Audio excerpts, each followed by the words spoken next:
దేవునికి మహిమ కలుగును గాక. దేవుడు ఇచ్చిన మహాకృపను బట్టి దేవునికి అనేకమైన కోట్లాది వందనాలు చెల్లిస్తూ దేవుడు ఈ ప్రవచనాలు నెరవేర్చే దినాల్లో మనం ఉంటుండగా దేవుడు మనం మంచి పోరాటం పోరాడాలని దేవుడు ఈరోజు మాట్లాడడానికి ఇష్టపడుతున్నారు. కాబట్టి మరి ఎవరైతే అలా పోరాడతారో మరి ఇక మీదట నాకు నీతి కిరీటం ఉంచబడి ఉన్నది అనే మంచి నమ్మకము కలిగి విశ్వాసంతో నిరీక్షణతో ఎదురు చూస్తూ దేవుని రాకకే సిద్ధపడే దినాల్లో మనం ఉన్నందుకు దేవునికి అనేకమైన కోట్లాది వందనాలు చెల్లిస్తూ దేవుని ఆరాధిద్దాము, మహిమ పరుద్దాము.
మనం దేవునితో మన ఆశలు, మన బలము, మనం పాడే పాటలు అవే మనకి వెలుగు, అదే మనకి ఆనందం.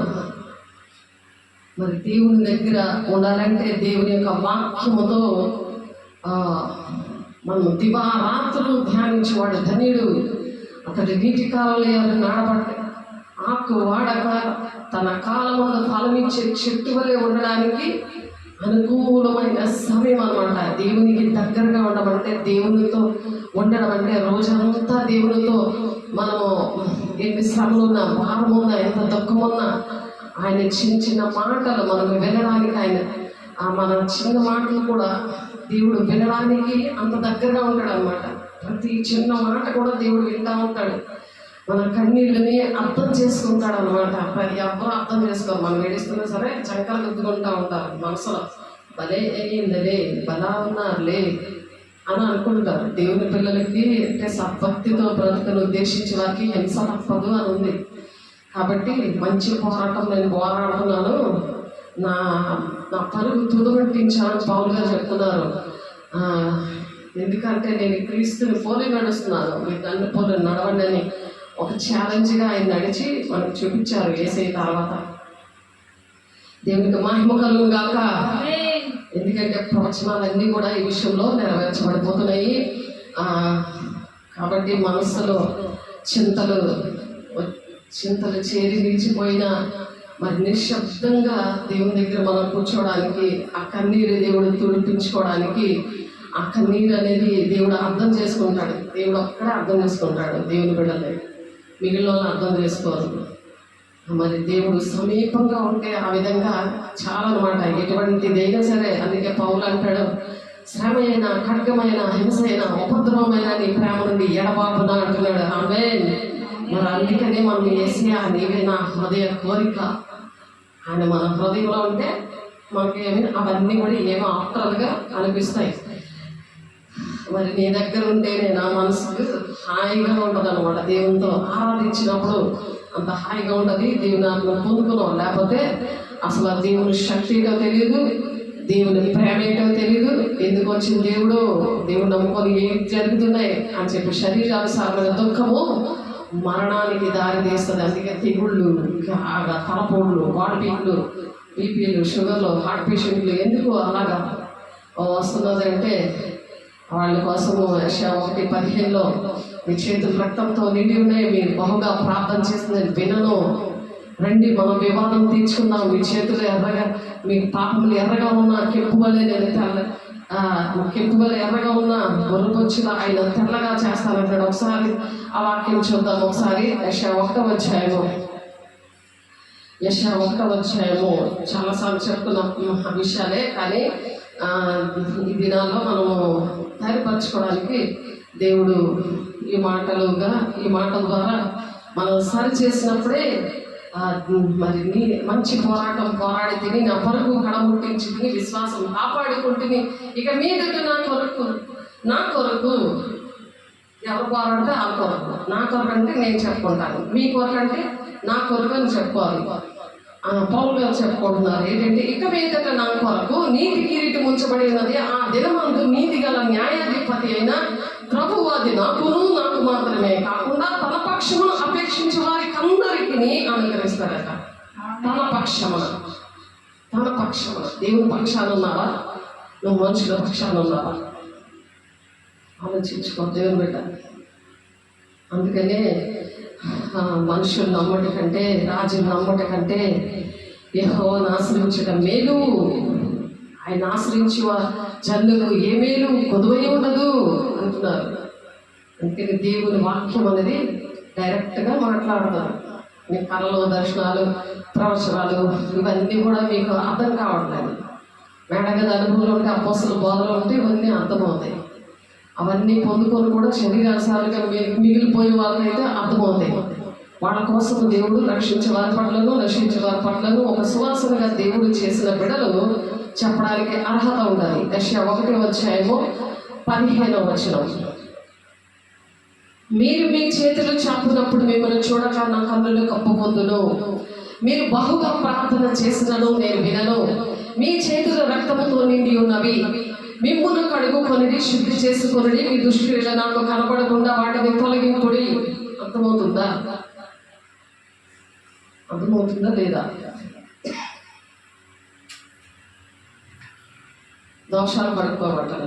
అందుకనే ప్రార్థన సహవాసం రొట్టి ఇచ్చినది ఏదేదో ప్రార్థనలు చేసేసుకోవడం కాదు. ముందు ఈ ప్రార్థన చేయాలి, తర్వాత మీ ప్రార్థనలు వెళ్తాయి. లేకపోతే వెళ్ళవు.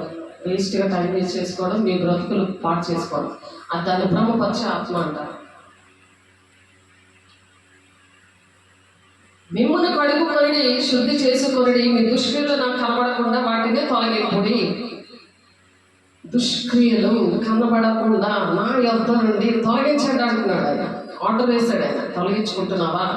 దేవుని దగ్గరికి వెళ్తున్నాను, వచ్చేస్తున్నాను, నామకార్థంగా ఉంటున్నాను అనుకుంటున్నావా? ఈ దినాల్లో ఇశ్రాయేల్ ప్రజలు కూడా ఆ విధంగానే ఉన్నారు. ఇశ్రాయేల్ ప్రజల్లో 3 క్వాలిటీస్ ఉన్నాయి వాళ్ళలోనే. ఏంటంటే ఇశ్రాయేల్ దేశంలో బలులు మరి అర్పణలు అర్పించడానికి వాళ్ళకి ఆలయం లేకపోయినప్పటికీ కూడా మిగతా ధర్మశాస్త్రానికి సంబంధించిన మరి నియమాలన్నీ కూడా చాలా నిష్ఠగా చేస్తారు వాళ్ళు. మతపరమైనగా ఉన్నారు వాళ్ళు. మొదటిగా మతపరమైన యూదులు ఉన్నారు, రెండవదిగా ట్రెడిషనల్ యూదులు ఉన్నారు, సెక్యులర్ యూదులు ఉన్నారు, మోడర్న్గా ఉంటారు. అలాగే ఈ దినాల్లో కూడా ఉన్నారు. ప్రమాదం ఏంటంటే ఇప్పుడు మిమ్మల్ని కడుక్కొని శుద్ధి చేసుకోండి, మీ దృష్టిలో నాకు కనబడకుండా వాటిని తొలగించుకోండి అంటున్నాడు. ప్రమాదం ఉంది ఇక్కడ. తొలగించుకోకపోతే ఏముంది? మీరు బహుగా ప్రార్థన చేసినను నేను వినను. యెషయా 1:15. మీరు బహుగా ప్రార్థన చేసినను నేను వినను. మీ చేతుల రక్తముతో నిండి ఉన్నవి. అందుకే ప్రార్థన సహవాసం రొట్టి విడిచిడి అది ఎడతెగక ఉండమని మరి అపోస్తలులు 2:42 అందుకే చెప్పబడి ఉంది. కీడు చేయట మానడి, మేలు చేయట నేర్చుకుని న్యాయము జాగ్రత్తగా విచారించండి, హింసించబడే వారిని విడిపించండి. విడిపించలేకపోతున్నారు, వాళ్ళే విడుదల పొందుకోలేకపోతున్నారు. ఇంకొకరు ఎలా విడిపిస్తారు? ఒకసారి ఆలోచించండి. ఆ రక్తంతో చేతులు అంటే అర్థం ఏంటంటే పాపము, దేవుని మాట వినకపోయడము, దేవునికి దూరంగా ఉండవు, మనుషులతో హాయిగా ఉన్నాను అని ఆ తీయని మాటలు, ఆ మోసపోచమైన మాటలు, అటువంటి వాక్యాలు వైపు అంచు దినాల్లో తిరుగుతారు. ఏర్పాట్లో ఉన్న వాళ్ళు సహా మోసపుచ్చే దినాలలో ఉన్నాము మనము. అందుకని దేవునికి దగ్గర అవ్వాలి, భక్తి చక్కగా చెయ్యాలి. వాక్యం ఎలా చెప్తుందో అలా నడిచే దినాలు ఆల్రెడీ ఇవన్నీ కూడా జరుగుతూ వస్తున్నాయి ఇప్పుడు. అందుకని ఇశ్రాయేలు ప్రజల్లోని ఈ మతపరంగా వాళ్ళ మతపరమైన యూదులలో కూడా అల్ట్రా ఆ యూదులు వేరేగా ఉన్నారు. అల్ట్రా యూదులు, మరి ఆర్థోడాక్స్ యూదులు, వేరేగా ఇవి ఉన్నారు. వీళ్ళు మతపరమైన యూదులు. వాళ్ళు చాలా నిష్టంతో వాళ్ళు ఆహారం ఏంటి, వాళ్ళ వస్త్రధారణ ఏంటి, వాళ్ళ పండుగలు ఏంటి, వాళ్ళ ధర్మశాస్త్ర సంబంధమైన నియమ సంబంధమైన ఏవేవి ఉన్నాయో అవన్నీ కూడా పాటిస్తూ ఉంటారు. పుస్తకాలు అయితే జర్నీలో గట్ట తీసుకెళ్ళి చదువుతూ ఉంటారు. దేవునికి సంబంధించిన బుక్స్ అవన్నీ కూడా. మరి ట్రెడిషనల్గా ఉన్న యూదులు ఏంటంటే పండుగలు అంటే నామకార్థంగా జీవిస్తూ ఉంటారు. పండుగలు ఏంటి, మరి భోజనాలు పెట్టుకోవడం ఏంటి, మరి ఉపవాసాలు ఏంటి, ఇవన్నీ ట్రెడిషనల్గా అలాగా నామకార్థంగా బాప్టిస్ట్ చర్చ్లో నేను కూడా పెరిగాను. అక్కడ దేవుడిని అడిగినప్పుడు ఇవన్నీ నేర్పించారు, సమర్పించుకున్నప్పుడు దేవుడు నేర్పించారు, 60 రోజులు ప్రార్థన చేసినప్పుడు దేవుడు నేర్పించి నేను పాస్టర్ అవుతానని తెలియకపోయినా దేవుడు చేసినందుకు దేవునికి మహిమ కలుగును కాక. ఇవన్నీ విషయాలు నాకు తెలియదు. అసలు ఆత్మ ఉన్నట్టే పరిశుద్ధాత్మ దేవుడు ఉన్నాడన్న సంగతే నాకు తెలియదు. అలా తీర్మానం చేసుకున్నప్పుడు ప్రతి ఒక్క బిడ్డకి దేవుడు ఆత్మను అనుగ్రహిస్తారు. ఈ అంచె దినాల్లో అపోస్తలులు 2:17 ప్రకారం యోబేలు గారు 2:25 ప్రవచనం నెరవేర్పులు జరుగుతున్నాయి. ప్రవచనాలు నెరవేర్పే దినాల్లో ఉన్నాం. ఏవి నెరవేరిపోతున్నాయో అవి మీరు వాక్యం వస్తేనే తెలుస్తుంది. ఆయన ఎప్పుడు వస్తున్నారో ఆ జ్ఞానేంద్రియాలు ఉన్నప్పుడు తెలుస్తాయి. కనీసం మీరు ఇప్పుడు వైరల్ అవుతున్న పరిస్థితుల్లో దేశం ఎలా ఉంటుందో విషయాలన్నీ తెలుసుకున్నప్పుడు కూడా వాక్యములో ఉన్నవి నెరవేరుతున్నాయని, అది మతం కులం భేదం లేకుండా అందరికీ తెలుస్తాయి. మరి నమ్మిన యూదులు కూడా దేవుని ఆ విధంగా నమ్ముకొని నామకార్థంగా నమ్ముకున్నారు. కానీ భక్తి చేస్తారు కానీ ఆ భక్తిని ఆశ్రయించరు. భక్తి కోసం కాదు వాళ్ళు చేస్తుంది, వాళ్ళ యొక్క పేరు కోసము ఏదో ఇది చెయ్యాలి కదా, ఇవన్నీ కూడా ఆచారాలు అని నమ్మిన యూదులు కూడా అలాగే చేస్తున్నారు. సెక్యులర్ యూదులు, మోడర్న్ యూదులు ఏంటంటే అక్టోబర్ 7న జరిగిన మారణ హోమంలో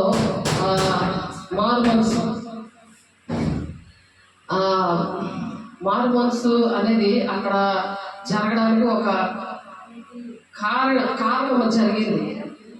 ఎల్జిబిటీ కమ్యూనిటీ ఒకటి ఏర్పడింది అక్కడ. ఎందుకంటే సెక్సువల్ కమ్యూనిటీ అనమాట. అంటే పురుషులు అవాచ్యంగా ఉంటారని మరి రోమపత్రికలో ఉంటుంది. ఎలా ఎంటర్ అయింది అని అంటే మరి స్వలింగ సంపర్కం అక్కడ ప్రభావితంగా ఉన్నది. ఎలా ఎంటర్ అయింది అంటే క్రైస్తవేత్తరులు మరి ఆ క్రైస్తవేత్తరుల శక్తుల ద్వారా క్రైస్తవ విలువల పునాదుల మీద కట్టబడ్డాయి. అప్పుడు ఆ దినాల్లో వెస్టర్న్ దేశాల్లో ఆ విధంగా ఆ పునాదులు వేయబడ్డాయి. క్రైస్తవేత్తరుల ద్వారా ఆ పునాదులు కట్టబడ్డాయి. ఇప్పుడు వాళ్ళు ఎలాగ తయారయ్యారంటే ట్రెడిషనల్గా మరి యూదులు సెక్యులర్ యూదులుగా మరి తయారయ్యారు. మతపరమైన యూదులుగా కొంతమంది మారారు. మరి కీర్తనలు ఏంటి, మరి సంపాదనలు ఏంటి, ఇవన్నీ కూడా చేస్తూ ఉన్నారు. దైవిక స్పృహలోకి వచ్చారు. మరి నిషిద్ధమైన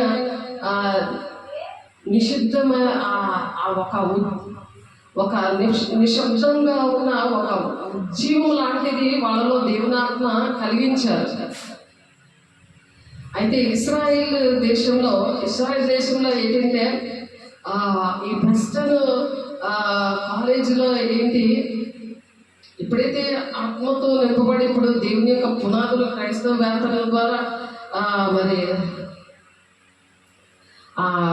అవన్నీ దేవుని పునాదులు మరి ఆ వెస్టర్న్ కంట్రీస్లో దేవుడు వేశాడు. వాళ్ళు ఒకప్పుడు చక్కగా ఉండేవారు. కానీ ఎప్పుడైతే అక్టోబర్ 7న జరిగిన మారణ హోమము వలన కొంతమంది మారుమనసు పొందుకున్నారు. ఆ మారుమనసు పొందుకున్నప్పుడు మరి వచ్చిన ఈ మతపరమైన యూదులు ఎలాగా మారిపోయారు. కొంతమంది వాళ్ళు కీర్తనలు పాడడం, ఆ సభకి వెళ్ళడం, మరి దేవుని అంటే ఒక ఉత్సవము, దేవుడు అంటే ఒక ప్రేమ, దేవుని వాక్యం పట్ల ఒక ఆసక్తి, ఇవన్నీ కూడా వచ్చాయి. కానీ మరి తర్వాత ఇది ఇలాగ జరుగుతుండగా సాతానుడికి ఏంటంటే చాలా బలం కలిగింది. ఎవరైనా సరే దేవుళ్ళు ఎదుగుతున్నప్పుడు సాతానుడు వాళ్ళ కుటుంబాల్లో చాలా గల్బిలు పెడతా ఉంటాడు. గల్బిలు పెడుతున్నప్పుడు ఎలా ఉండాలి? దేవుని శక్తితో నింపబడతా ఉండాలి. దుష్టుని ఎదిరించి మరి దుష్టుడు ముట్టకుండా భద్రపరచుకునేటట్టుగా ఉండాలి. దుష్టుడు ముట్టకుండా తను తాను భద్రం చేసుకోమని 1 దశలోనిక పత్రికలో ఉంది.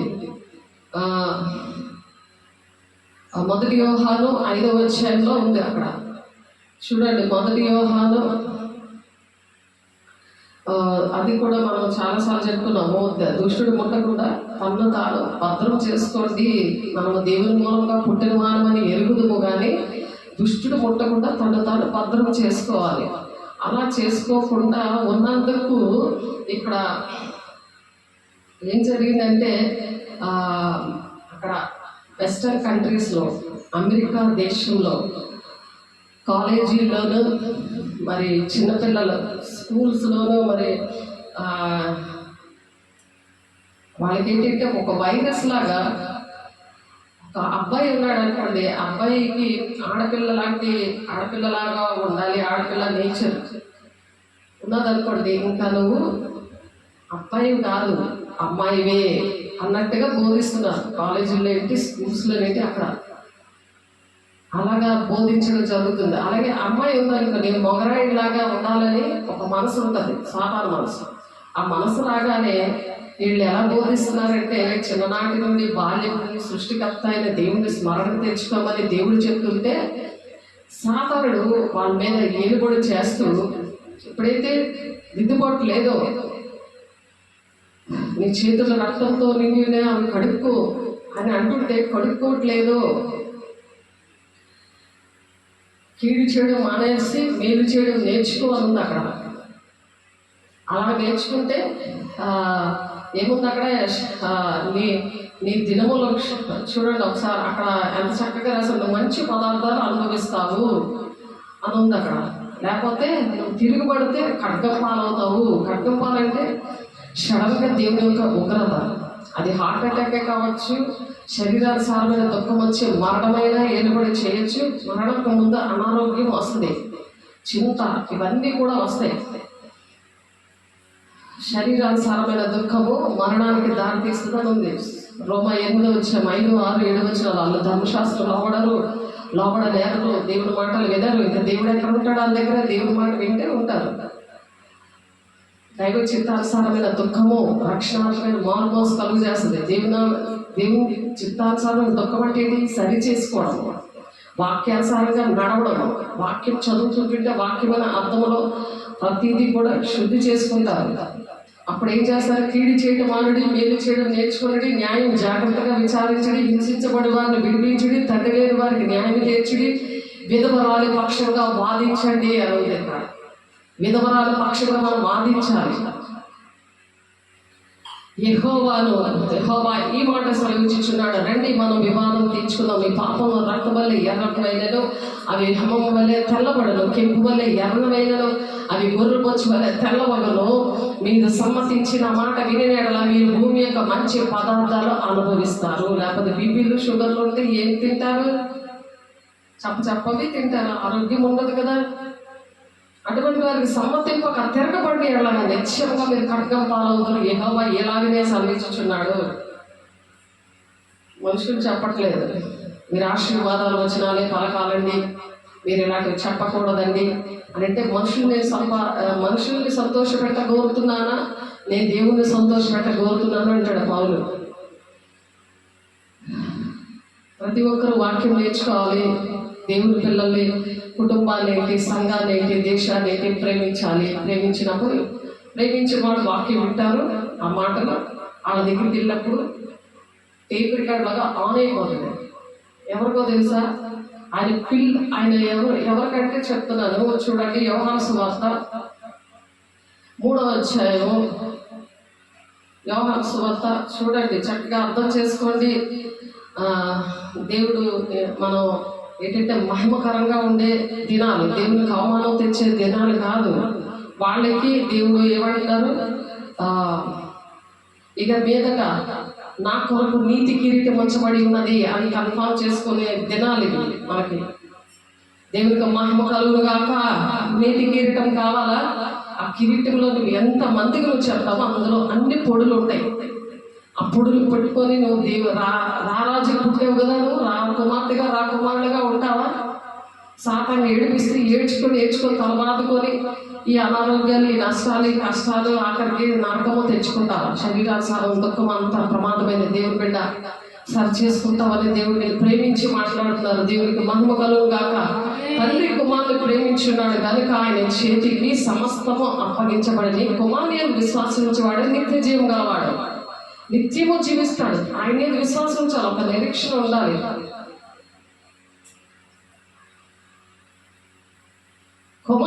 కుమారునికి విధేయుడు కానివాడు, కుమారునికి దేవునికి విధేయత లేదనుకో, ఇటువంటి విషయాలను సరి చేసుకోలేదనుకో, వాడు జీవము చూడదు కానీ దేవుని ఉగ్రత వాని మీద నిలిచును. ఉగ్రత నిలబడితే నీకు తలపోటు, తల ఊడిపోవడము, ముఖం అంతా నల్లగా అయిపోవడం, ముఖంలో ఏం వెలుగు ఉండదు, మనుషులు ఏం వెలుగు ఉండదు, ఎవరో చచ్చిపోయినట్టు ఏడుస్తూ ఉంటాం. ఇంకా అంత దుఃఖం వచ్చేస్తుంది, శరీరానుసారమైన దుఃఖము, మరణము అంత కరెక్ట్గా రాశారు. సమాధానము, వాటికి జీవం, వాళ్ళకి జీవము ఉండదు, సమాధానం ఉండదు. ఆత్మానుసారమైన దుఃఖము అదేంటంటే సమాధానము, జీవము. వాళ్ళు సమాధానం ఉంటారు, వాళ్ళు ఆరోగ్యంగా ఉంటారు, వాళ్ళ ముఖంలోనే వాళ్ళు వెలుగు సంబంధంగా ఉండి అనేక మందిని రక్షించడానికే ఆత్మ సంబంధమైన దుఃఖంతోనే ఉంటుంది. ఆ దుఃఖమే దేవుడు ఆ కన్నీరు తుడుస్తాడట, అర్థం చేసుకుంటాడట. ఆ దుఃఖాన్ని అర్థం చేసుకుంటాడు, ఈ దుఃఖాన్ని అర్థం చేసుకోవడం. ఇంతకు మనం పాట పాడుకున్నాం. దేవునికి మహిమ కలుగును గాక. ఏనాయనగా దేవుడు పంపిన వారికి కొలత లేకుండా ఆత్మను అనుగ్రహిస్తాడు కనుక ఆయన దేవుని మాటనే పలుకుతారు. అది దేవుడు ఇచ్చిన పని. దేవుడు ఇచ్చిన పని ఏంటంటే దేవుడు మాటలే నువ్వు పలకాలి. నువ్వు శరీర సంబంధమైన మాటలు, ఈ భూ సంబంధమైన మాటలు, భూ సంబంధమైన విషయాల మీద మనసు పెట్టుకోవద్దు అని చెప్తున్నాడు దేవుడు. పైనుండి వాటిని మీరు వెతకండి అనే దినాల్లో ఉన్నాం. దేవుని బిడ్డ ఎంతకాలం ఏం జరిగినా సరే దేవుని దగ్గర క్షమాపణ చెప్పుకొని అటువంటి వారికి ఎవరైతే అలాగే దేవుని మాటలే పలుకుతారో వారికి మీరు సమ్మతించి ఈ మాటలు మీరు వింటే మీరు భూమి యొక్క మంచి పదార్థాలు అనుభవిస్తారు. ఈ శోధన కాలంలో మిమ్మల్ని దాస్తానని ఉంది. ప్రకటన 3వ అధ్యాయంలో మిమ్మల్ని దాస్తాడు. ఎంత శోధన ఉన్నా, ఎంత వేదన ఉన్నా, భూమి తలకిందులే అయిపోతున్నా దేవుని అపోస్తులకున్న అటువంటి శక్తితో దేవుడు మనల్ని భూమి తలకిందులు చేసే శక్తి ఇస్తానని దేవుడు ఆత్మీయుడంతో మాట్లాడారు. గ్లోరీ గాస్పెల్ చర్చ్ ఆర్గనైజేషన్లో దేవుడు ఇచ్చిన పరిచర్యలోనే దేవుడి పరిచర్య దేవుడిది, సమస్తము దేవుందే, ఆయన ఇచ్చిందే, ప్రతిదీ కూడా ఆయన ఇచ్చిందే. ఇక్కడ ఎవరిది కాదు. ఇది ఆయన మహిమ పరిచర్య ఇచ్చారంటే సమ్మతింపక తిరగబడిన ఎడల నిత్యంగా మీరు కట్టపాలందురు. యెహోవా ఏలాగనే సెలవిస్తున్నాడు. దేవుడు ఇచ్చిన దానికి విరుద్ధంగా మనం చెప్పకూడదు, విరుద్ధంగా మనం మాట్లాడకూడదు, వాక్యానికి విరుద్ధంగా నడవకూడదు, వాక్య విరుద్ధంగా బోధించకూడదు. కఠినమైన తీర్పు ఉంటుంది. మరి ఆ యొక్క 3:1 ఉందన్నమాట. మరి ప్రకటన 22:18-19 తెగుళ్ళు వస్తాయి, జీవగ్రంథంలో పేరు ఉండదు. అందుకని ఇక మీద అది పోరాటం మంది. ఆ పోరాటం మనుషులు సంతోషం ఇచ్చినట్టు కాదు, దేవుని సంతోషపెట్టాలి. అది మన గురి ఏంటంటే ఇక మీదగా నా కొరకు నీతి కిరీటం ఉంచబడేది. ఆ దినమందు నీతి గల న్యాయాధిపతి అయిన ప్రభువు అది నాకు మాత్రమే కాకుండా తన పక్షమున తన ప్రత్యక్షతను అపేక్షించే వారికి అందరికీ అనుగ్రహించును. ఎవరు ప్రత్యక్షత కావాలని కోరుకుంటున్నావు? మనుషులు ప్రత్యక్షం అవ్వాలని కోరుకుంటున్నావా? వాళ్ళని చూడాలి, వాళ్ళు ఏడుస్తుంటే వాళ్ళు ఇంకా ఏడిపించాలని కోరుకుంటున్నావా? వాళ్ళు ఏడడం కాదు, అది శరీరానుసారమైన దుఃఖం మరణానికి దారితీస్తుంది. ఆ మరణం నువ్వెందుకు కోరుకొని తెచ్చుకోవడానికి వెళ్తున్నావు? అందుకే దేవుడు 8 అంగుళాల మేకులు వేయించుకున్నాడు. ఈ కాళ్ళు ఎక్కడ పరిగెడుతున్నాయి? నీకు దేవుడు ఎన్ని కార్యాలు చేశాడు నీ కుటుంబంలో, అవి నువ్వు ప్రకటించాలి. దేవుని మహిమ కోసం నువ్వు వాడబడాలి. దేవుని అన్ని విధంగా ఆరాధించాలి. అలా కృతజ్ఞత పూర్వకంగా దేవుడికి విన్నపాలు తెలియజేయాలి. ఎంతమంది రక్షణ లేకుండా నశించిపోతున్నారో నీకు దేవుడు రక్షణ ఇచ్చాడు, అభిషేకం ఇచ్చాడు, నీకు మంచి ఆస్తి ఇచ్చాడు, మంచి ఆరోగ్యం ఇచ్చాడు. ఏం చేస్తున్నావు? శరీరానుసారంగా దుఃఖం పెట్టుకొని నువ్వు నాశనం అయిపోవడానికి కాదు. సాధారణుడు నీలో దూరిపోయి అలాగ చేస్తున్నాడు. దేవుని బిడ్డ సరి చేసుకో. వాక్యమైన దేవుణ్ణి రమ్మని అడుగు. దేవుడు నీ కన్నీరుని తుడుస్తాడు, నీ కన్నీరుని పట్టించుకుంటాడు. మన కన్నీరుని తుడిచేది, పట్టించుకునేది అది దేవుని రాజ్య సంబంధం అయితే పట్టించుకుంటున్నాడు. భూలోక సంబంధం నీ రాజ్యాన్ని పట్టుకుంటున్నావు చూడు, అది పట్టించుకోడు. దేవునికి మహిమ కలుగును గాక. అది మరణం ఏర్పడి చేస్తుంది. ఇంటికి పిల్లలకి మంచిది కాదు. అది నీ ఇంటికి జ్ఞానవంతురాలు తన ఇంటిని చక్కబట్టుకుంటుంది. ఏది విత్తుతావో అదే పంట నువ్వు వస్తావు. నువ్వు శరీరానుసారమైన దుఃఖమే నువ్వు ఉంటున్నావా? ఆత్మానుసారమైన దుఃఖంతో ఉంటున్నావా? నువ్వు దేవుని మాటలు నీ నోట్లోంచి వస్తున్నాయా? శరీర సంబంధమైన రాజ్యం పట్టుకునే మాటలు, శరీరానుసారమైన మనసున్న వాళ్ళ కోసం నువ్వు ఏడుస్తున్నావా? అదే నీ రాజ్యము. అందుకనే బహుగా ప్రార్థన చేసినను నేను వినను, ఇవన్నీ కడుక్కో అని చెప్తున్నారు. ఆనాడు నామకార్థమైన క్రైస్తవులు ఆ విధంగానే చేసి ఆఖరికి ఎలా తయారయ్యారంటే పురుషులు. మా చిన్ననాటి దినాల్లో కూడా 2 ఫ్రెండ్స్ ఆడపిల్లలే, కానీ వాళ్ళిద్దరు కూడా అలాగే అదే ఏమంటారు దాన్ని, రామపత్రికలో ఉంటుంది అది, పురుషులతో పురుషులు, స్త్రీలతో స్త్రీలు, అదే సంపర్కం అన్నమాట. అటువంటిది ఇప్పుడు ఇశ్రాయేల్ ప్రజలు లోని మరి ఇక్కడ బయలుదేరింది.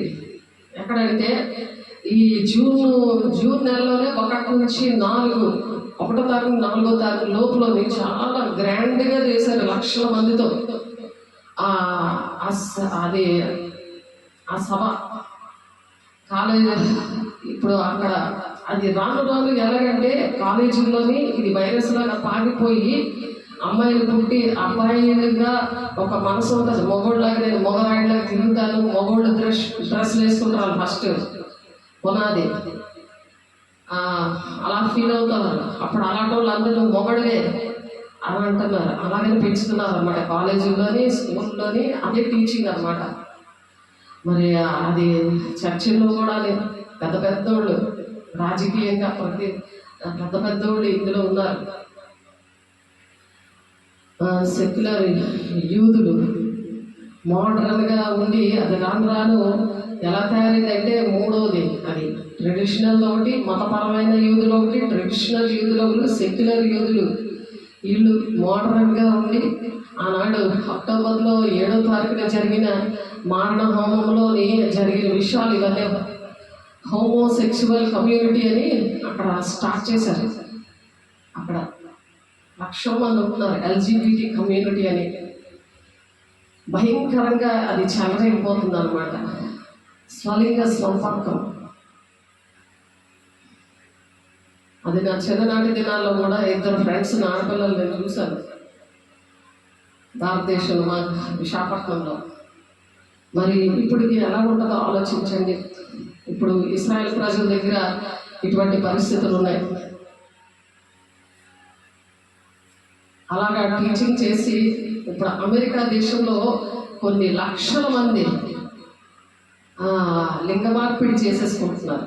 లింగ మార్పిడి చేసేసుకొని ఇప్పుడు ఇంకా అంటే ఆడపిల్లలా కొంతమంది కామ్గా ఉంటారు, ఇంట్లో పనులన్నీ చేస్తారు, ఇంట్లో ఉండాలని ఆశపడతారు. కొంతమంది చీర కడుతుంటారు, కొంతమంది జడలేస్తుంటారు, కొంతమంది బ్యూటీషియన్ లాగా అంతా కట్ చేస్తూ ఉంటారు. ఆడపిల్లల మనసు అలాంటి వాళ్ళు ఆడపిల్లగానే నువ్వు ఉంటావు అని టీచ్ చేసి వాళ్ళని అలాగే తయారు చేసేసి అటువంటి బట్టలకి వాళ్ళు ఇష్టపడుతుంటారు కదా, అటువంటి బట్టలు వేసి వాళ్ళకి లింగ మార్పిడి కూడా చేసేసి అలాంటి మంది స్వయం సంపర్కం ఇవన్నీ జరుగుతున్నా సరే మరి పెద్ద నాయకులు వీళ్ళందరూ కూడా యాక్షన్ తీసుకోకముందే ఇవన్నీ కూడా జరిగిపోతున్నాయి. అలా జరిగిపోయి మరి ప్రపంచవ్యాప్తంగా మేధావులు గొప్పవారు మన శాస్త్రవేత్తలు బిలియనీర్లు మళ్ళీ పెద్ద కంపెనీలు సిఇఓలు వీళ్ళందరూ కూడా ఉన్నారు. ఇది పెద్ద కాలేజీలాగా తయారైంది. కాలేజీల్లో స్కూల్లోని ఇలాంటి వైరస్ లాగా ఇది పాకిస్తుంది. వైరస్ ఎలా పాకుతుంది, సేమ్ అలా పాకిస్తుంది. వ్యభిచారపు చీకటి. యాకోబు 4:4 వ్యభిచారులారా ఈ లోక స్నేహము దేవునితో వైరమని మీరు ఎరుగరా, దేవునికి మీరు శత్రువులు అలా తయారయ్యారు.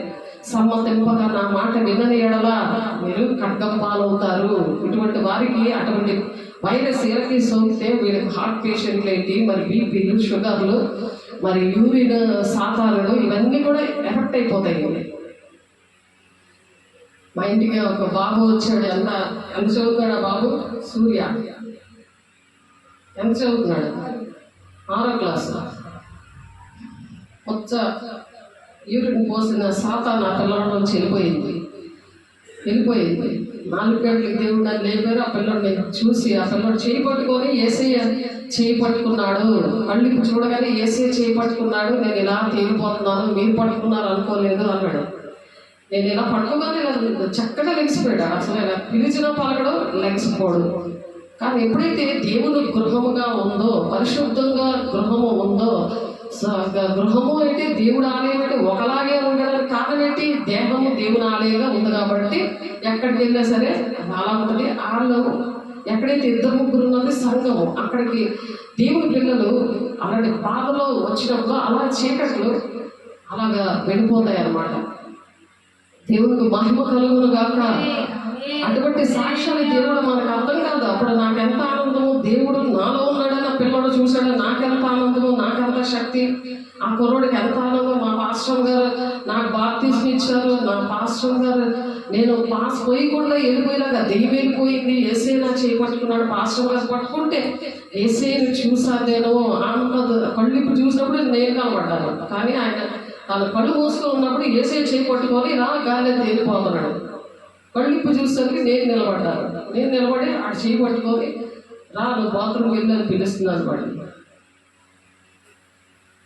పాస్పోర్ట్ అని లేవు అది నేను పిలవడానికి 4 గంటలకి నన్ను దేవుడు లేపాడు. నేను ప్రేర్ చేసుకొని లేచేసరికి నాకు గుర్తొచ్చింది. వాడి దగ్గరికి వెళ్ళేసరికి దేవుడు వాడితో మాట్లాడుతున్నాడు, చేయి పట్టుకొని లేపి. కళ్ళుప్పి చూసే విషయము మరి నాకు కూడా ఎంతగానో నాకు నా దేవుడు నాతో ఉన్నాడు, నాలో ఉన్నాడు అనేది నాకు కూడా ధైర్యమే కదా. అలాగా మనము ఏంటంటే ఒకరి కోసం ఒకరు బ్రతకడానికి అటువంటి మహిమ పరిచర్య దేవుడు కనపడాలి. మన వేసే శరీరంలో మనం అవయవాలుగా ఉన్నాము కాబట్టి ఒకరు కష్టంలో ఉన్నప్పుడు వాళ్ళు అలాగా ఆదరించాలి. అది ఫోన్లోనే కావచ్చు, వాళ్ళ ఇంటికైనా వెళ్ళచ్చు, వాళ్ళు మన ఇంటికి వచ్చినా సరే. ఆ విధంగా ఉండే ఈ అంచె దినాల్లో దేవుడు అందరి మీద కూడా ఆత్మలకు పరీక్షాడు వంటి కార్యాలు దేవుడు చేయడానికి ఇష్టపడుతున్నాడు. దేవుడికి మహిమ కలుగును గాక. ఎవరు గొప్ప లేదు. దేవుడు పరిశుద్ధాత్మ దేవుడు వచ్చినప్పుడు అలా శక్తివంతులయ్యి భూమి గర్తముల వరకు దేవుడు సాక్షిగా ఉండమన్నాడు కదా. అది దేవుడు నెరవేరుస్తున్నాడు. ప్రవచనాలు నెరవేర్చే దినాల్లో ఉన్నాం మనము. ఇశ్రాయేల్ దేశము వాళ్ళకి ఏం చేసిందంటే రెడ్ అది షాల్వో లాంటిది కప్పి వాళ్ళకి ఏంటంటే ఎవరైతే ఇలాగే ఎల్జిబిటి కమిటీ ఉన్నారో, లక్షల మంది ఆ విధంగా ఉన్నారో వాళ్ళకి ఆ విధంగా సత్కారం చేసి వాళ్ళేమో పాలస్తీనా మరి గాజాకి మరి తీవ్రవాదులకి వీళ్ళందరినీ కూడా నెమ్మదిగా ఇశ్రాయేల్ దేశంలో చొరబడతా ఉంటే వాళ్ళందరినీ కూడా ఇప్పుడు మనం మతం కులం భేదం లేకుండా అందరితో ఎలాగైతే సేవ చేస్తున్నామో ఆ విధంగానే ఇశ్రాయేల్ ప్రజలు కూడా వాళ్ళని మేము కూడా అలాగే ప్రేమించి వారి ద్వారా ప్రభావితం చేయబడి మరి బలమైన యూదులైన మరి యూదులేంటి మరి క్రిస్టియన్స్ ఏంటి సమాన హక్కులు, అరబ్బులేంటి సమాన హక్కులు ఉన్నాయి అని చెప్తూనే ఉన్నారు ఇశ్రాయేల్ ప్రజలు. అందుకని ఆ రెడ్ షాల్వా అలాంటిది కప్పి వాళ్ళు సన్మానించారు. వాళ్ళ శత్రువులైనా వాళ్ళు అలాగా ప్రవర్తిస్తున్నా సరే, వాళ్ళ చెడ్డవారైనా దేవుని హృదయమో అలా ఉంటుంది. అలా ఇశ్రాయేల్ ప్రజలు మరి ఆ విధంగా చేస్తున్నప్పుడు మీరు వాళ్ళతో చెప్పారు, మీరు వాళ్ళతో కలుస్తున్నారు కానీ వారు ఎలాగుంటారంటే వాళ్ళు మీరు కానీ వారి దేశానికి వెళ్తే అక్కడ మిమ్మల్ని గురి తీసి చంపేయడమో లేకపోతే మరి మిమ్మల్ని కాల్చేయడమో, గంతో మిమ్మల్ని కాల్చేయడమో ఏదో ఒకటి చేస్తారు. వాళ్ళతో మీరు అలా ఉండకండి అని చెప్పి ఈ పాలస్తీనా గాజా తీవ్రవాదులు వీళ్ళందరూ కూడా కలిశారని మరి ఎల్జిబిటి కమ్యూనిటీ వాళ్ళు తోటి మరి వీళ్ళందరూ ఇశ్రాయేలీలో చొరబడుతున్నారని వాళ్ళు చొరబడుతూ మరి శత్రువులుగా మారకుండా మిత్రులుగా మారాలని మరి మతపరమైన యూదులు ఉన్నారు కదా, వాళ్ళు ఎంతో నిష్ఠగా మరి వాళ్ళ ఆహారము, వాళ్ళ డ్రెస్సు, వాళ్ళ భక్తి మరి అవన్నీ కూడా వాళ్ళకి చర్చి లేకపోయినా పండగలు అవి చేసుకోవడానికి వాళ్ళ ఆ నిబంధనలు అవన్నీ కూడా పాటించడానికి వాళ్ళు బలు అర్పించలేకపోయినా ధర్మశాస్త్ర సంబంధమైన నిబంధనలు అన్నీ పాటించడానికి అలా నిష్ఠగా వాళ్ళు స్పిరిచువల్గా ఎదుగుతున్న వాళ్ళు ఉన్నారు. మరి ఈ విధంగా మరి కమ్యూనిటీ ఇప్పుడు ఏర్పడింది కదా, వాళ్ళు కూడా ఉన్నారు. చూడండి, మనం వెలుగు సంబంధాలుగా ఉన్నప్పుడు చీకట్లో ఉన్న వాళ్ళని, మరణాంధకారంలో ఉన్న వాళ్ళని వాళ్ళ బాగు చేయడానికి దేవుడు వెలుగు వచ్చి ఉన్నది, లెమ్ము తేజరిల్లు అని చెప్తున్నాడు దేవుడు బిడ్డ. ఈ అంచె దినాల్లో మనకి చెప్తున్నారు. ఇప్పుడు యోధా పత్రిక చూస్తే చూడండి, యోధా పత్రిక 1వ అధ్యాయము ప్రవచనాలు నెరవేరుతున్నాయి అని అంటే దానికి వాక్యము మనం చూసుకోవాలి కదా, ఇవన్నీ జరుగుతున్నాయంటే ఆ ప్రకారంగానే సొదొమ గుమర్రాలను వాటి చుట్టుపక్కల ఉన్న పట్టణములను వీరి వల్లే వ్యభిచారం చేయించు పరశరీరానుసారులైనందున నిత్య అగ్ని దండన అనుభవించుచు దృష్టాంతముగా ఉంచబడ్డారట. వీరు అటువలనే వీరును కలగవచ్చు, శరీరమును అపవిత్రపరచుకొచ్చు, ప్రభుత్వమును నిరాకరించుచు, మహాత్ములను దూషించుచు ఉన్నారు. అయితే ప్రధాన దూత అయిన మిఖాయేలు అపవాదితో వాదించుచు మోషే యొక్క శరీరం గురించి తర్కించినప్పుడు దూషించి తీర్పు తెగింపక ప్రభు నిన్ను గద్దించిన కాక అని చెప్పాడు. ఆ దినాలు మరి ఈ దినాల్లో ఇప్పుడు జరుగుతున్నవి ఏంటంటే కళల ద్వారా కొంతమంది బట్టలన్నీ పాడైపోతూ ఉంటాయి, వ్యభిచారాలు అలాంటివి చూస్తున్నప్పుడు టీవీలోని, సెల్ ఫోన్లోని, కంప్యూటర్లోని ఇవన్నీ కూడా లాక్ చేసి బంద్ చేసుకొని ఎవరు లేనప్పుడు చూడటం. పిల్లల్ని జాగ్రత్త, మీరు ఏ విత్తనం వేస్తారో అదే విత్తనం. నా జోలికి రావట్లేదులే, నువ్వు సెల్ ఫోన్ అప్పచెప్పేసి చిన్నప్పటి నుండి నువ్వు పెంచావనుకో, అది నీకే ఊరుతాడుగా ఉంటుంది. దేవుని బిడ్డ బాల్యంలో సృష్టికర్తని స్మరణ తెచ్చుకోవడం నేర్పించు. జ్ఞానవంతురాలు తన ఇంటిని ఆ విధంగా చక్కబెట్టుకుంటుంది. నేనే ప్రభాన్ని సరి చేసుకో. అపవిత్రంగా ఉండడానికి పిలవలేదు, పరిశుద్ధులుగా ఉండడానికి దేవుడు మనల్ని పిలిచాడు. అటువంటి వారికి ఇంకా మీదట నా కొరకు నీతి కిరీటం ఉంచబడినది. ఆ దినమందు నీతి గల న్యాయాధిపతి అయిన ప్రభు అది నాకు మాత్రమే కాకుండా తన పక్షమ అపేక్షించే వారందరికీ కూడా అనుగ్రహిస్తాడట. దేవుని పక్షాన్ని ఉంటావా? దేవుడు మరొకసారి దేవుడు మనకి అవకాశం ఇచ్చినందుకు దేవునికి మహిమ కలుగును గాక. లూకా సువార్తలో కూడా ఉంది చూడండి, 17వ అధ్యాయము 26 నుంచి చూడండి దేవుని బిడ్డలారా, 26 నుంచి 28 వచనాల్లో నోవహు దినములలో జరిగినట్లు మనుష్య కుమారుని దినములలో జరుగును అని అది ప్రవచనాలు నెరవేరుతున్నాయి. మనం అర్థం చేసుకోవాలి. ఇవి జూన్ నెలలో జరిగింది. నోవహు దినాల్లో జరిగినట్లు మనుష్య కుమారుని దినములలో జరుగును. నోవహు ఓడలోకి వెళ్ళిన దినము వరకు జనులు తిరుగుతూ తాగుచు పెండ్లాడుచు పెండ్లికి ఇయ్యబడుచు నుండి అంతలో జలప్రయాణము వచ్చి వారిని నాశనము చేశాను. లోతు దినములలో జరిగినట్టు జరుగును. జనులు తినుచు త్రాగుచు కొనుచు అమ్మచు వారు నాటుచు ఇండ్లు కట్టుకొనుచు ఉండేవి. అయితే లోతు సొదొమ విడిచిపోయిన దినమున ఆకాశం నుండి అగ్ని గంధకములు కురిసి వారిని అందరినీ నాశనం చేశాను. అవి జరుగుతున్నాయి దేవుని బిడ్డ, అవి ఇప్పుడు జరుగుతున్నాయి. ఇక్కడ చూడండి, దేవుని ఉగ్రత ఎవరి మీదకి వస్తుంది. ఇందాక చూసాం కదా, యోహాను 3వ అధ్యాయము 36వ వచనంలో దేవునికి విధేయత కాని వాడు జీవము చూడడు కానీ వారి తల మీద ఉగ్రత, దేవుడు ఉగ్రత నిలబడతాది. శారీగాలు వేసేసుకొని పెయిన్ కిల్లర్ వేసేసుకుంటా కాదు. ప్రేరేపు రాగానే మొత్తం పేర్లు ఇలా ఉబ్బుకొని వచ్చేసాయి. పావులో పొట్టలో ఇలాగ వస్తాయి. పావుల పొట్టలోంచి పావులు ఎలా బొస్సుమని వస్తాయి, అలా పేరు వచ్చాయి. నవనందన ఆయన ఉంటుంది కదా, అది రాసుకుంటూ తలపోవడం వస్తుందని చెప్పి పెయిన్ కిల్లర్లు వేసుకోవడం కాదు. దేవుడు కూడా వేసే రక్తం వాడాలి. నీలో ఉన్న చెత్త చెదారం పురుగులు మరి దెయ్యాలన్నీ కూడా బయటకు వచ్చును గాక యేసునామములో.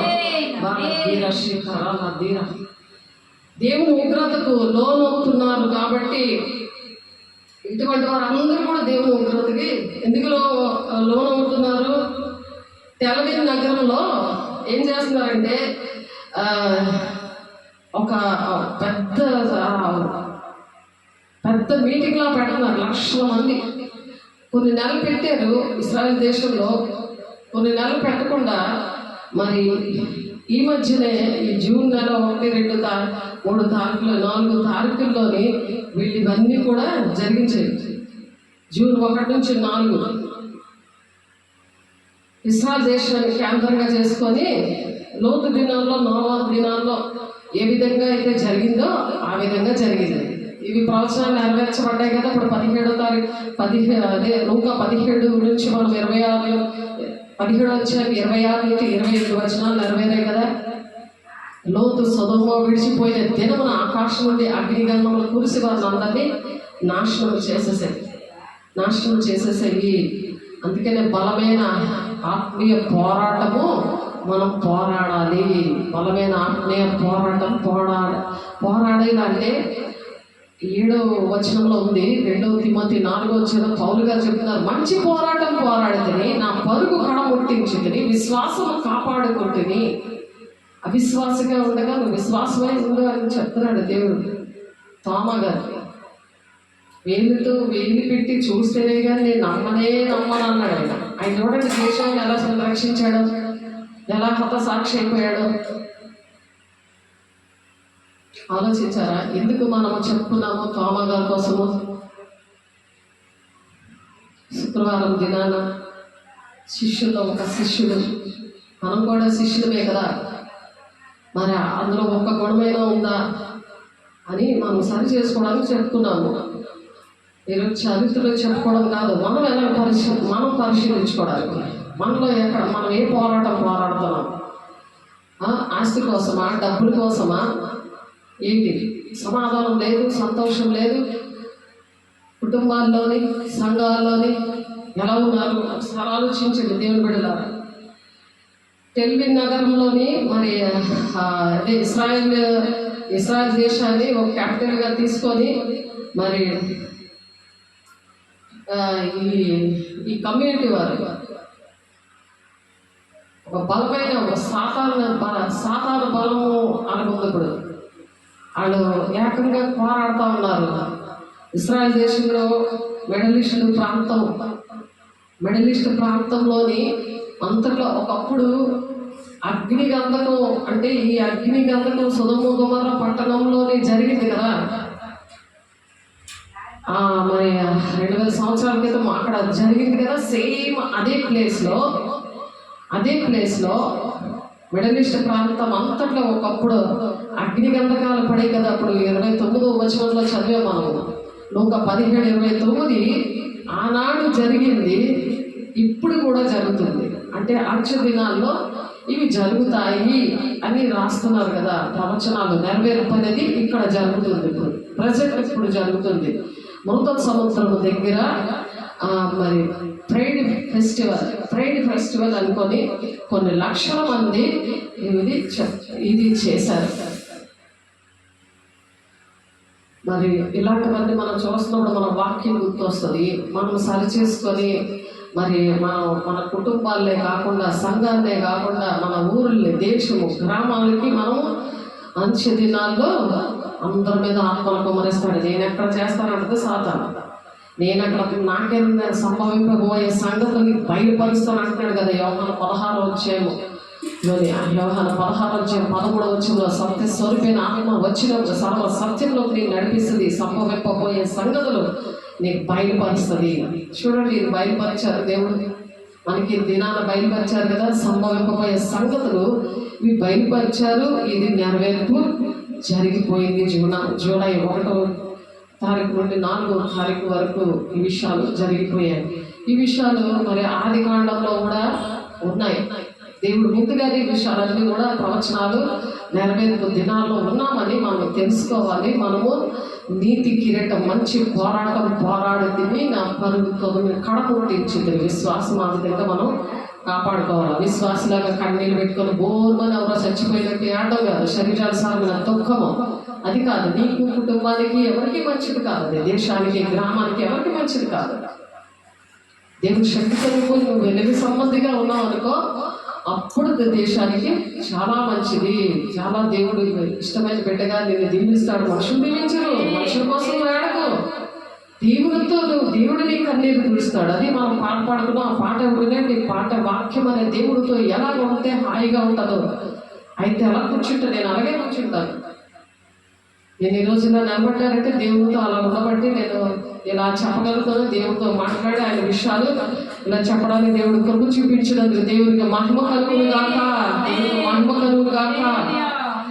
ఆది కాండము 18వ అధ్యాయము, ఇంకా 2 విషయాలు చూసుకొని ముగించేద్దాము. ఆది కాండము 18వ అధ్యాయము 20వ వచనం.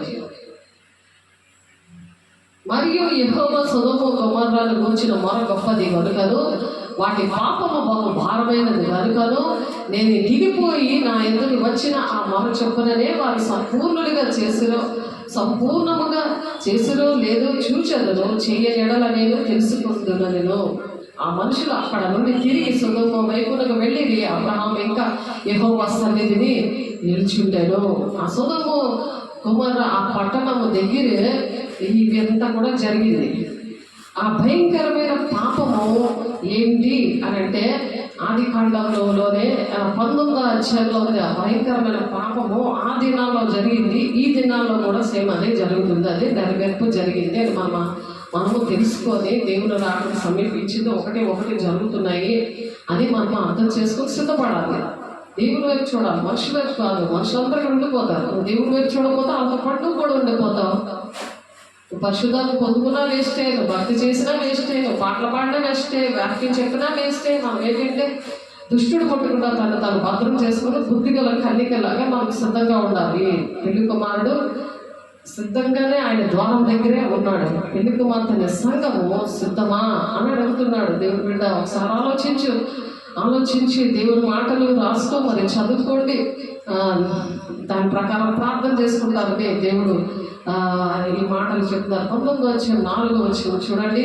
వారు పండుకొనక ముందు ఆ పట్టణస్థులు అనగా సొదొమ మనుషులు బాలులను వృద్ధులను ప్రజలందరూ నలుదిక్కుల నుండి కూడి వచ్చి ఆ ఇల్లు చుట్టివేసి లోతును పిలిచి, ఈ రాత్రి నీ యొద్దకు వచ్చిన మనుషులు ఎక్కడ? మేము వారిని కూడినట్లు మా యొద్దకు వారిని వెలుపలికి తీసుకొని రమ్మని అతనితో చెప్పగా, లోతు ఇంటికి వస్తే తన ఆడపిల్లల్ని ఇవ్వడానికి ఇష్టపడుతున్నాడు. కానీ ఆ దుర్తల్లోకి వచ్చిన ఇద్దరిని కూడా ఇవ్వడానికి ఇవ్వడానికి ఇష్టం లేదు. ఎందుకంటే పురుషులు మరి సంపర్కం చేసుకోవడానికి అడుగుతున్నారు ఆ దినాల్లో. ఇప్పుడు అవి నెరవేరిపోతున్నాయి. ఆలోచించండి. కాబట్టి ఆ నగరంలో రాజధానిగా చేయాలనుకుంటున్నారు. ఇప్పుడు ఎక్కడైతే జరిగిందో టెల్విన్ నగరంలో, ఇస్రాయేల్కి కేంద్రంగా ఉన్న దేశంలో వాళ్ళు ఇవన్నీ కూడా పెద్ద లక్షల మందితో మీటింగ్ పెట్టి మరి వాళ్ళ కోసం మనం ప్రార్థన చేయాలా లేదా, మనం స్పిరిచువల్గా ఉండాలా లేదా, దేవుని ఆత్మను పొందుకోవాలా లేదా, దేశం కోసం సంపూర్ణమైన భక్తి, మాన్యతైన భక్తి కలిగి ఉండి మనుషులందరి కోసం, రాజుల కోసం ప్రార్థన చేయండి. ఎందుకు అంటే మీరు నెమ్మదిగా బ్రతకాలంటే, సుఖంగా బ్రతకాలంటే ఇది దేవుని దృష్టికి అనుకూలమైనదే ఉన్నది వాక్యం. అదొక వాక్యం చూసుకొని మనము ప్రార్థన చేసుకున్నాము. దేవుని బిడ్డలారా, దేవుని దగ్గర చేతులెత్తి, దేవా నేను పరిశుద్ధాత్మను పొందుకుంటాను, నా బాహ్య పురుషుడు బలహీనంగా ఉన్న అంతరంగ పురుషుడు దినదినము నూతనపరచబడాలి, దానికి తోడు వాక్యం చదవాలి. మరి ఇప్పుడు ప్రజెంట్ ఏంటంటే జరుగుతున్నాయి అవి కూడా మనం చూసుకోవాలి, టాలీ చేసుకోవాలి. అది దేవుడు మాటలు అవన్నీ కూడా మనం టాలీ చేసుకుని దేవునితో మనం గడపాలి, కానీ మనుషులతో కాదు. టైం ఉన్నప్పుడల్లా మనం దేవునితో గడుపు, ప్రశాంతంగా ఉంటాం. దేవుని మాటలు చాలా తీయగా ఉంటాయి. ఆయన కన్నీటిని తుడుస్తాడు, నీ కన్నీటిని అర్థం చేసుకుంటాడు. మనుషులు అర్థం చేసుకోరు, మనుషుల చూడకు, దేవుని వైపు చూడు. దేవుని బిడ్డ ఈ భయంకరమైన దినాల్లో నీ పిల్లలు ఏమైపోతారో ఆలోచించు.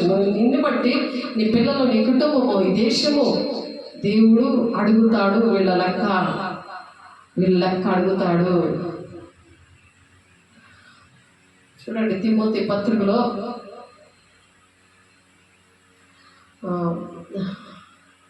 మొదటి తిమోతి పత్రిక 2వ అధ్యాయము 1-2 వచనాలు చూడండి, చదువుతున్నాను మీకోసము. మనము సంపూర్ణ భక్తియు మాన్యతయు కలిగి నెమ్మదిగాను సుఖముగాను బ్రతుకు నిమిత్తము అన్నిటికంటే ముఖ్యముగా మనుషులందరి కొరకును ఇప్పుడు పరిశుద్ధత, మన సంపూర్ణమైన భక్తి, మాన్యతైన భక్తి. మనం ఐఎస్ఐ మార్కుది ఒక్కరు కొనుక్కోపోతే పేరుపోతుందని భయం వేస్తుంది కదా. మరి ఇది నరకంలో పేరుపోతాం. మనిషి ఎక్కడ పేరుతాడు? నరకంలో. మరి సంపూర్ణ భక్తి, మాన్యతని భక్తి ఉండాలా లేదా? ఈ దినాల్లో మనం భక్తి అనేది కరెక్ట్ చేసుకోవాలి. భక్తి అనేది కరెక్ట్ చేసుకోవాలి. మంచి దినాల్లో అనేకమైన బోధకులు బయలుదేరతారు అన్నది వాక్యం. అందుకనే ఏ ఆత్మ పరీక్షించుకోమంటున్నాడు. 1 యోహాను 4:1 అందుకని మనం సంపూర్ణ భక్తియు మాన్యతయు కలిగి నెమ్మదిగాను సుఖముగాను బ్రతుకు నిమిత్తం అన్నిటికంటే ముఖ్యంగా మనుషులందరి కొరకును, రాజుల కొరకును, అధికారుల కొరకును విజ్ఞాపనములను, ప్రార్థనలు, యాచనలు, కృతజ్ఞతాస్తుతులు చేయవని హెచ్చరించుచున్నాను. ఇది మంచిది, మన రక్షకుడు దేవుని దృష్టికి అనుకూలమైనది ఉన్నది. దేవుని దృష్టికి అనుకూలమైనది చేస్తే మనకు దేవుడు అన్ని ఇస్తాడా? నువ్వు ఏమీ చేయకుండా నాకు ఇది ఇవ్వు, నా రాజ్యం కట్టుకోలే, నా పిల్లలు చూడు, నా భర్తను చూడు అంటే అది దానికి జవాబులు నువ్వు జీవితం అంతా చేసినా రానే రావు. దేవుని రూల్ అది కాదు. ఇది మంచిది, మన రక్షకుడు దేవుని దృష్టికి అనుకూలమైనది ఉన్నది. ఆయన మనుషులందరూ రక్షణ పొందే సత్యముల గురించి అనుభవ జ్ఞానము గలవారే ఉండవలని నిశ్చయించుచున్నాడు. అందరూ కూడా అనుభవం ఉండాలి. వాళ్ళకి ప్రాక్టికల్గా అనుభవించగలిగి ఉండాలి. అలాగ ఎవరు అనుగ్రహిస్తారో తెలుసా? పౌలు గారు చెప్తున్నారు తన శిష్యులతో, శ్రమల గుండా. అపోస్తుల 14వ అధ్యాయంలోనే ఉందన్నమాట. అపోస్తుల 14వ అధ్యాయం 22వ వచనంలో శ్రమల గుండానే మన పరలోక రాజ్యం వెళ్ళాలి అని. అందుకని ఆయన మనుషులందరూ రక్షణ పొంది సత్యములకు వచ్చిన అనుభవ జ్ఞానము గలవారై ఉండవాలని నిశ్చయించుచున్నాను. నీకు శ్రమ రాగానే దేవుడు దూషించడం కాదు, సేవకులు విడిచిపెట్టేయడం కాదు, సంఘాన్ని విడిచిపెట్టేయడం కాదు. నీ పని అనుభవాలు వస్తాయి. వాళ్ళతో సహవాసం చేస్తున్నప్పుడు భక్తిలో కష్టము సుఖము అన్నీ ఉంటాయి. ఇంట్లో కష్టము సుఖము వస్తే నువ్వు ఇంటికి విడిచిపెట్టి పారిపోతున్నావా? అమ్మని, నాన్నని, కొడుకుని, పిల్లల్ని గురించి పారిపోతున్నావా? లేదే. అలాగే సంఘం అనేది రియల్ కుటుంబము, వేసే శరీరము. తండ్రి చిత్తాన్ని నెరవేర్చడానికి నీ తల్లి సహోదరులు. శరీరానుసార్లు నీ పిల్లలు కాదు, ఆత్మ సంబంధమైన పిల్లలే నీ సంతానంగా దేవుడు ఇచ్చాడు. దేవుడు లెక్కలు వేరు. అందుకే వాక్యం నేర్చుకోవాలి. అనుభవాలతో నేర్పిస్తాడు. ఆయన మనుషులందరూ రక్షణ పొంది సత్యములకు వచ్చిన అనుభవ జ్ఞానము గలవారై ఉండవల్లని నిశ్చయించుచున్నాడు. దేవుడు ఒక్కడే. దేవునికి నరుడు మధ్యవర్తి ఒక్కడే. ఆయన క్రీస్తు యేసుని నరుడుగా ఎందుకు వచ్చాడు? ఆయన ఇవన్నీ కూడా చెప్పడానికి వచ్చాడు. దేవునికి మహిమ కలుగును. ప్రార్థన చేసుకున్నాము.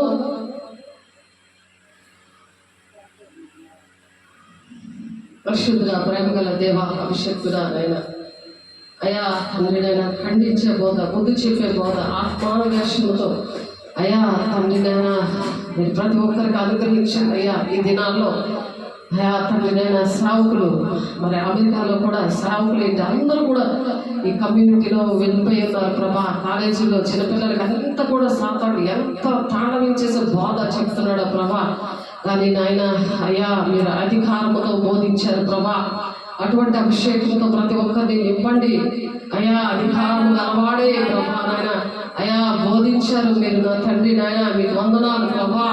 అయా దైవాభిషేకం వల్ల ఖండించి బుద్ధి చెప్పు, శిక్ష కూడా వేయమని చెప్తున్నా ప్రభా. అయా ఈ దినాల్లో అటువంటి బాధలు లేవనెత్తండి ప్రభు. అయా తండ్రి అనేక మంది నశించిపోతున్నారు. మనం అమెరికాలో నాయన ఇటువంటి పరిస్థితులు వచ్చాయంటే మేము ప్రార్థన చేయకే ప్రభా. ఇప్పటికైనా నీ బిడ్డలైనా ప్రార్థన చేయడానికి ఇష్టపడుతున్నారయ్యా. మీకు వందనాలు స్తోత్రాలు నాయన. అయా పరిశుద్ధాత్ముడా మార్కు సువార్త 1వ అధ్యాయము మరి 20-21 వచనాల్లో ప్రభా విశ్రాంతి దినాన్ని ఆయన వెళ్ళి ఆ సమాజ మందిరంలో యేసయ్య నా తండ్రి యేసయ్య ఆయన శాస్త్రం వలె కాక అధికారం గలవారి వలె వారికి బోధించవలె కనుక వారు ఆయన బోధకు ఆశ్చర్యపడ్డారని చెప్తున్నా ప్రభా. అధికారంతోనైనా మేము బోధించడానికి నా తండ్రి, అధికారంతో సాతాను వెళ్ళగొట్టడానికి ఆ వ్యభిచారపు చీకట్లు మా కుటుంబాల్లో, మా గ్రామంలో, మా దేశంలో ఉండకూడదు గాక. యేసు నామములో పరిశుద్ధాత్ముడా అయ్యా నీ పోలిక చెప్పిన స్త్రీని పురుషుడిని అయ్యా మరి నిర్మించే ప్రభు. వారికి నాయన అయా భూమిని నిండించమని చెప్పావు ప్రభా. నాయన భూమి ఏలమని చెప్పావు ప్రభా. అటువంటి అధికారంతో రాజరికంలో పెంచుతున్నావు ప్రభా. వారికి నీతిగా అలాంటి మంచి పోరాటానికి మీరు సహాయం చేస్తున్నారయ్యా. నీకు వందనాలు. ఇక మీదట నాకు నాయన నీతి కిరీటం ఉంచబడిందని పౌలు గారు చెప్తున్నాడు, ప్రభా ఆ దినమందు నీతి గల న్యాయాధిపతి నాయన, అయా ప్రభా నా తండ్రి నాయన, అది నాకు మాత్రమే కాకుండా తన పక్షమును అపేక్షించే వారు అందరికీ మరి నాయన నీతి కిరీటం మీరు యేసు నామములో మీరు ఇస్తున్నారయ్యా, నీకు స్తోత్రాలు. మహిమగల నామములో అయా మా బిడ్డలకి, మా కుటుంబంలో ప్రభు, మా సంఘంలో మాకు ఇస్తున్నారయ్యా, నీకు వందనాలు. మీరే నేను మహిమ పొందుకుంటున్నాను. ప్రతి ఒక్క బట్టికి ప్రతి ఒక్కరికి కూడా తండ్రి ప్రతిదీ సరి చేస్తున్నా తండ్రి. అయ్యా వాక్య స్వరూపే మీరు మాట్లాడుతున్నాను. నూరంతులుగా పరవంతంగా ప్రభు వాక్యాలు మీరు విత్తినందుకు మీకే కోట్లాది వందనాలు స్తోత్రాలు చెల్లిస్తుంది. యేసే పరిశుద్ధ నామములో బ్రతిమలాడి వేడుకుంటున్నాం తండ్రి. ఆమేన్. తండ్రి యొక్క దీవెన, కుమారుని యొక్క కృప, పరిశుద్ధాత్మిక నిత్య సహవాసము సదా కాలము తోడే నడిపించును గాక. ఆమేన్. దేవునికి మహిమ కలుగును గాక. God bless you. దేవుడు మిమ్మల్ని దీవించి ఆశీర్వదించును గాక. ఆమేన్.